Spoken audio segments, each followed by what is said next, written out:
রাজসাক্ষী হিসেবে সহায়তার শর্তে সাবেক পুলিশ প্রধান চৌধুরী আব্দুল্লাহ আল মামুনকে ক্ষমা করেছে ট্রাইব্যুনাল।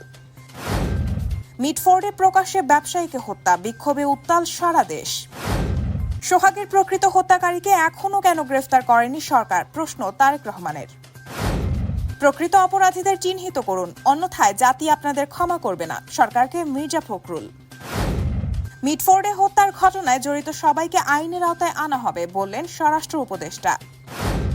চাঁদাবাজি ও সন্ত্রাসের পুরনো রাজনীতিতে ফেরা সহজ হবে না, অভ্যুত্থানের শক্তি এখনো মাঠে আছে, মন্তব্য নাহিদ ইসলামের।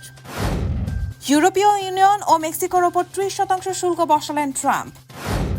এবং ক্রিকেটে নতুন ইতিহাস, প্রথমবার বিশ্বকাপে ইতালি।